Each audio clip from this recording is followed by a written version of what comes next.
প্রয়াত কাজল বর্মনের ৫৬তম শহীদদান দিবস আজ পালন করা হয়েছে। এই দিনের এই শহীদদান দিবসটি পালন করা হয় আগরতলার মেলার মাঠস্থিত ছাত্র যুব ভবনে। এসএফআই ত্রিপুরা রাজ্য কমিটির উদ্যোগেই ৫৬তম শহীদদান দিবসটি পালন করা হয়। ১৯৭০ সালে রাজ্যের খাদ্য আন্দোলনের শহীদ কাজল বর্মনের ৫৬তম শহীদদান দিবস পালন করে এসএফআই।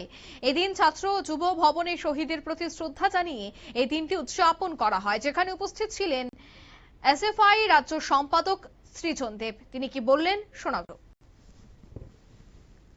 বছর আগে কমরেড কাজল বর্মন খাদ্য আন্দোলনের জন্য শহীদ হয়েছিলেন।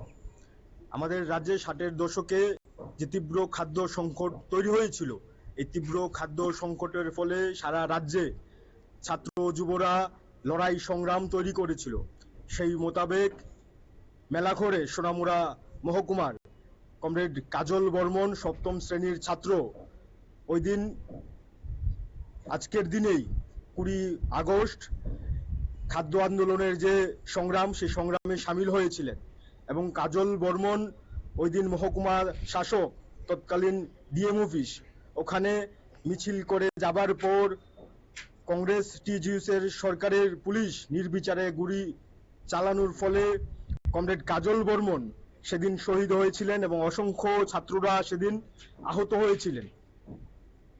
এই সময়ের মধ্যে আমাদের রাজ্যে যেভাবে খাদ্যের সংকট, শিক্ষার সংকট, সেই একইভাবে গত জোট সরকারের আমলে ইচ্ছাকৃতভাবে বা কৃত্রিমভাবে এই খাদ্যের সংকট তৈরি করা হয়েছিল এবং এই খাদ্যের সংকটের ফলে ছাত্ররা যুবরা সারা রাজ্যের মধ্যে যে লড়াই সংগ্রাম তৈরি করেছিল, সেই লড়াই সংগ্রামের পর আমরা দেখেছিলাম বা আমরা পরবর্তী সময়ে জানতে পেরেছিলাম এই লড়াই সংগ্রাম পরবর্তী সময়ে গণ আন্দোলনের রূপ নিয়েছিল। এখন বর্তমান সময়েও আমাদের রাজ্যে এই বিজেপি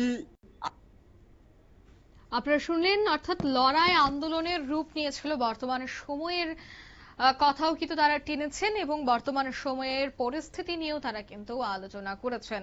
তবে আগরতলার মেলার মাঠ স্থিত এদিনের এই অনুষ্ঠানকে কেন্দ্র করে এসএফআই ত্রিপুরা রাজ্য কমিটির উদ্যোগে কাজল বর্মনের যে কাজ বা ওনার পার্টির জন্য তিনি যে বিষয়গুলিকে সামনে রেখেছিলেন তা নিয়েই আজ আলোচনা করেন নেতৃত্বরা।